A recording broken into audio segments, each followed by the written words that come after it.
1350 square फीटचा बंगला 6.5 फूट जागेवरच उचलला.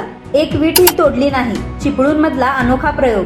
जर तुम्हाला रिअल इस्टेट मधील व्यवहाराबद्दल संपूर्ण माहिती हवी असेल तर आमच्या चॅनलला सबस्क्राईब करा आणि नवनवीन व्हिडिओ अपडेट्स मिळवा. सबस्क्राईब करा आणि तुमच्या रिअल इस्टेट नॉलेजमध्ये भर घाला. रत्नागिरी जिल्ह्यातील चिपळूणमध्ये 1350 स्क्वेअर फीटचा एक बंगला जागेवरच कोणतीही तोडफोड न करता 6.5 फूट उंच उचलण्यात आला आहे. चिपळूणमध्ये हे पहिल्यांदाच घडलं आहे.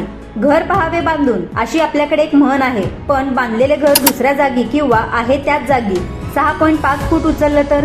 हे ऐकून दचकू नका. रत्नागिरी जिल्ह्यातील चिपळूणमध्ये 1350 स्क्वेअर फीटचा एक बंगला जागेवरच कोणतीही तोडफोड न करता 6.5 फूट उंच उचलण्यात आला आहे. चिपळूणमध्ये हे पहिल्यांदाच घडलं आहे. 2005 आणि 2021च्या महापुरानंतर चिपळूणकर आजही पुराच्या भीतीखाली जगत आहेत. मात्र या भीतीवर मात करत चिपळूणमधील एका निवृत्त अभियंत्याने कोकणात पहिल्यांदाच आगळावेगळा प्रयोग करून दाखवला आहे. तब्बल 150 जॅकच्या साह्याने 1350 स्क्वेअर फुटाचे घर 6.5 फूट उचलण्याचा हा प्रयोग सध्या यशाच्या मार्गावर आहे. चिपळूण तालुक्यातील खेड परिसरात राहणारे निवृत्त अभियंता प्रमोद वेल्हाळ यांनी हा धाडसी निर्णय घेतला. 2005 आणि 2021च्या महापुरात चिपळूण शहराला मोठा फटका बसला होता.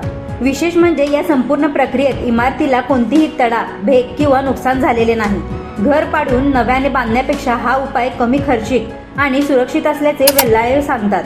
ज्या घरात माझ्या पत्नीच्या आठवणी आहेत ते घर पाडण्यापेक्षा उचलणेच योग्य वाटले, अशी भावनिक प्रतिक्रिया त्यांनी दिली. हा प्रयोग यशस्वी झाल्यास कोकणातील पूरग्रस्तांसाठी नवा आदर्श ठरणार आहे.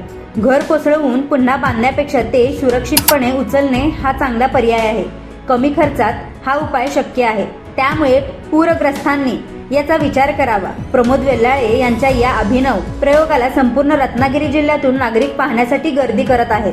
पूर भीतीच्या छायेत जगणाऱ्या चिपळूणकरांसाठी हा प्रयोग नवी दिशा देणारा ठरत असून शासनानेही अशा उपक्रमांना प्रोत्साहन द्यावं, अशी मागणी नागरिकांकडून होत आहे.